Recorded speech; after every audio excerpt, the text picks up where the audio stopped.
Scroll of Pakhet, the night huntress at the mouth of the wadi, for the ones who learned to survive in the dark and are now learning how to live in the light.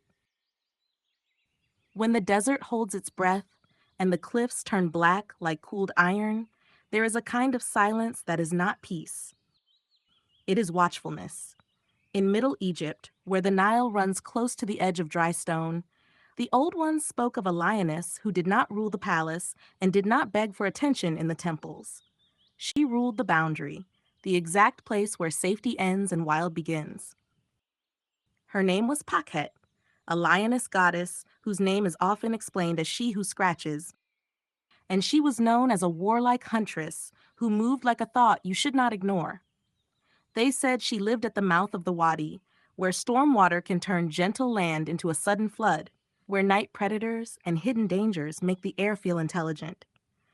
And the people learned a harsh truth: a boundary that isn't guarded is just an invitation written in soft ink. The cave that was not a cave. There is a rock-cut sanctuary in that region, a temple the Greeks later called Spios Artemidos, the grotto of Artemis, because they identified Pakhet with Artemis, goddess of the hunt. Inside the cliff face, devotion was carved into darkness. Two temples there were dedicated to Pakhet, and one was built under Hatshepsut, with a long inscription on the facade that later generations studied like a political thunderstorm frozen into stone. Pakhet wasn't chosen for a cave temple by accident. This is the secret. Pakhet is not the deity you call when you want comfort.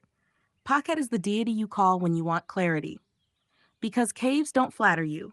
Caves don't filter you. Caves tell the truth.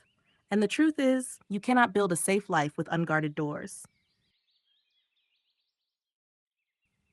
The Night Huntress. Teaching Pakhet's energy is not loud. It is precise. She is the kind of power that doesn't waste movement, the kind that watches first, the kind that doesn't explain itself to threats. The old priests described her as Lioness War and Lioness Hunt, a regional fierce protector whose domain was the edgeland, the wadi, the storm corridor. Her teaching came in 3 laws. Law 1, stop announcing yourself to predators. Not everybody deserves the blueprint of your life. Not everyone gets your plans, your softness, your timeline, your access. Pakhet would say it's simple: move quieter, win louder. Law 2, a boundary is not anger. A boundary is hygiene. If you only enforce a boundary when you explode, you train people to think the only real no is a breakdown. Pakhet teaches the clean no, the early no, the calm no. Law 3, you are allowed to be gentle and still be armed. The world tries to hypnotize good people into thinking protection equals cruelty. Pakhet is the antidote. She is gentleness with claws, safety with teeth, love with a lock on the door. The Storm Rain Doorway. There is an old title connected to Pakhet that points to storms and sudden waters, language that fits the reality of wadis that flash flood after rain. This is why her symbol isn't just the lioness. It's the lioness in weather. That's modern too. Because some people are not bad, they are just unstable weather in human form. They bring drama like lightning. They bring confusion like sandstorms. They flood your peace and call it personality. Pakhet teaches you to study patterns the way farmers study clouds, not with hatred, with intelligence. If it keeps flooding, stop building your home in that spot. Pakhet and the Mask of Softness. Here's something important. Pakhet sits in the same fierce family as other lioness powers. Bastet and Sekhmet get spoken of more, but Pakhet holds a very specific lane. The hunt, the threshold, the night work. She is what happens when you're done being tricked by appearances. Pakhet would look at a smiling liar and feel nothing. No guilt, no confusion, no desire to argue, just the quiet inner note. Not safe. That's the whole message for today's world of performance and filters. Discernment is not negativity. Discernment is spiritual survival. Pakhet does not want your candles if you refuse to change your behavior. Pakhet wants your truth, spoken the first time, your boundaries, enforced without apology, your attention, returned from distractions and given back to your mission, your exits, taken when something is clearly wrong. Because the greatest offering to a huntress goddess is not praise, it is precision. Modern message for the collective. Pakhet's message lands like this: You are not overthinking. You are noticing. You are not too guarded. You are waking up.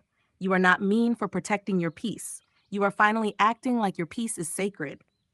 And if your nervous system still feels like it's living in danger, Pakhet doesn't shame you for it.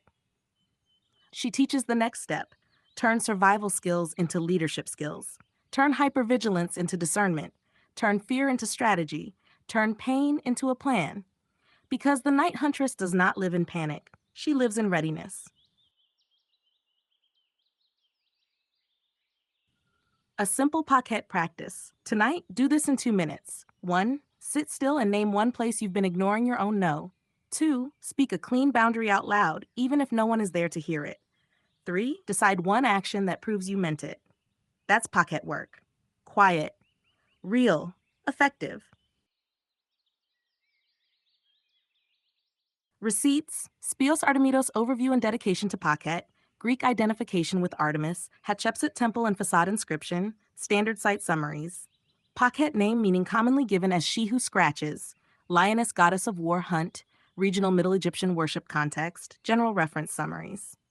Translation, excerpts, and discussion of Hatshepsut Spios Artemidos inscription, modern scholarly educational presentations. Pakhet is the quiet lioness at the threshold, the night huntress who teaches the collective that peace is sacred, boundaries are spiritual hygiene, and discernment is not negativity, it's survival turned into power. Channeled by your architect musician, 36110, 27 palms of eyes. The golden whisperer, sea star, Devalan see all. Apply the news you can use, truth and accuracy. The real non-bedazzled jewels. You only have to say nothing, I already know. I know. To our beautiful collective, from our day ones to every new soul joining this journey, we love and appreciate you deeply. You've turned this space into so much more than a community, you've made it a family. Thank you, truly. Your presence, your energy, and even the smallest acts of kindness have the power to shift the compass for many in ways unseen but deeply felt. Here's to each of you, all new and the many more to come. We're just getting started, and we're so grateful you're here with us. With love and infinite appreciation from the collective of Shaman Ahll. Stop announcing your softness to predators. Move with precision. Say no early. Guard your energy like it's a temple, because it is.